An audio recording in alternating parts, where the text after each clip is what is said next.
Le monde est en constant changement, en constante évolution. Et dans ce passage d'instabilité actuelle qu'on touche en ce moment dans le monde, j'ai un appel qui est là, j'ai envie d'échanger avec vous sur quelque chose que je ressens profondément, qui est au-delà du narratif sociopolitique de ce qui se passe, c'est loin d'avoir un propos par rapport à ça, mais beaucoup plus au niveau du féminin, de l'instinct, de l'intuitif, de comment on se sent en tant que femme quand il y a des crises planétaires qui se passent. On a eu l'expérience du COVID, maintenant on a une autre expérience qui se génère, la guerre en Ukraine, il y a toutes sortes de crises planétaires qui ont lieu. Et mon attention est beaucoup, au fur et à mesure que j'apprends à reconnecter à mon corps sensible dans mes méditations, dans ma pratique Origin Yoga, dans mon processus de guérison, que je descends de plus en plus intimement en moi, que je me laisse ressentir et que je me laisse descendre en dessous de l'expérience des nouvelles, du narratif, de ce qu'on nous raconte, de ce qui se passe, mais que je me permets juste de ressentir vraiment à un niveau intime. Ce qui est là à l'intérieur de moi, c'est une forme d'insécurité, une forme de peur, une forme de questionnement très profond et même légitime sur où est-ce que le monde s'en va. Je suis mère de 2 enfants, j'ai autour de moi une communauté de femmes, je regarde la société, puis c'est comme, je me questionne toujours sur où est-ce qu'on s'en va, où est-ce que le monde s'en va, avoir les crises qui se génèrent de plus en plus intenses, comme un profond traumatisme dans notre humanité, dans notre collectif, qui est toujours en train de s'exprimer à travers différents symptômes, comme un mal, une souffrance, une crise plus profonde, un traumatisme en dessous,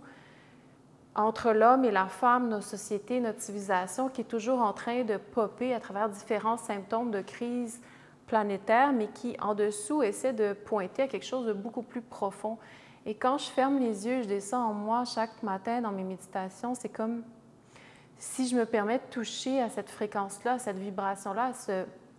à cet espace collectif-là qui touche à une faille à l'intérieur de nous, de notre humanité, ça m'appelle vraiment à questionner le sens de notre vie, le sens de où va ce mouvement-là, le sens de où va ce monde-là. Et loin de moi d'avoir une réponse, au contraire, c'est comme être devant un grand inconnu. Mais dans ce monde d'instabilité, ce que ça vient vraiment m'amener à comprendre et à éveiller en moi, c'est que la forme de stabilité la plus profonde dans laquelle je peux vraiment me fier et toucher en moi, c'est la conscience de qui je suis, la conscience de comment je peux canaliser mon énergie, comment je peux canaliser mon pouvoir inné en tant que femme. Et que la plus grande stabilité, c'est de savoir qui je suis, de comprendre c'est quoi mon désir profond, de savoir comment je veux canaliser ce que j'ai à manifester dans cette vie-ci et comment ne pas perdre mon énergie et comment vraiment amener un focus, une maîtrise de ce que je suis supposée de faire et dans mes relations, d'être beaucoup plus synthétique et de vraiment voir que dans un monde qui est incroyablement instable et inconnu, comment je peux arriver à naviguer dans le monde en tant que femme, en tant qu'être sensible, comment ne pas me laisser envahir par tout ce qui se passe, bien qu'en étant au milieu de tout ça. Et donc, c'est vraiment de voir que plus que j'apprends à me connaître, plus que j'apprends à savoir je suis qui dans mon intimité, dans mon pouvoir de femme, dans les choix que je fais, dans la responsabilité de ce pouvoir-là en tant que femme qui est de manifester le monde dans lequel on est, puis de manifester aussi mon environnement autour de moi. Alors, ma plus grande stabilité, c'est vraiment, vraiment de prendre conscience, comme je disais, de je suis qui, de savoir, de connaître au plus profond ce que je veux et comment canaliser cette énergie-là. Et que si je suis complètement éparpillée, si mon attention est constamment projetée à l'extérieur, constamment absorbée dans le narratif des nouvelles, constamment absorbée dans la futilité des médias sociaux, dans la futilité de tout ce qui bouge autour de moi, dans lequel je n'ai pas le contrôle et qui absorbe mon énergie, qui absorbe mon attention et qui m'amène toujours, en donnant mon attention, vers une direction X, Y, Z. Alors, je perds des parties précieuses de moi pour savoir ramener mon attention à l'intérieur, puis pour savoir de là où est-ce que moi je veux aller, où est-ce que moi je dois m'installer, puiser, cultiver mon énergie pour investir et capitaliser et optimaliser ce que j'ai de plus précieux en moi, mon attention, ma présence, mon énergie. Donc, si je n'arrive pas à cultiver, à ancrer ces racines-là en moi, alors je suis toujours en proie à être complètement avalée, affectée par tout ce qui se passe constamment. Donc, c'est de trouver la balance entre être sensible et réceptive à tout le mouvement externe, mais d'abord d'avoir son ancrage, se connaître pour savoir comment naviguer dans ce monde-ci et canaliser mon énergie.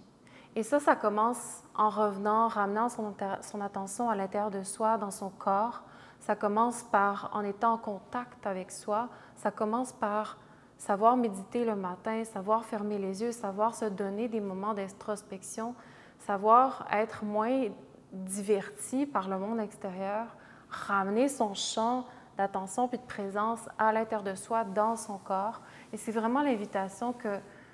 que je vous lance, surtout les femmes dans un univers réceptif qu'on est, des éponges, un réceptacle constamment, d'amener un espace beaucoup plus intime à soi. Des fois, ça peut être le soir avant de se coucher, fermer les yeux, lâcher le téléphone, juste simplement revenir à soi, allumer une bougie, descendre à l'intérieur de soi, juste se permettre d'être intime, centré, ressentir, se permettre de faire le nettoyage, le ménage, le tri dans ce qu'on ressent.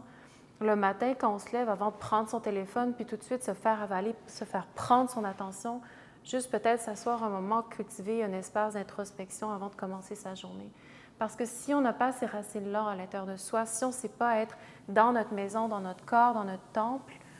on ne sait pas qui on est, on ne sait pas comment naviguer dans le monde. Et dans ces temps vraiment, vraiment difficiles, pour la femme, ça peut être une immense source d'insécurité, d'anxiété, et quelque chose qui peut prendre énormément de notre énergie.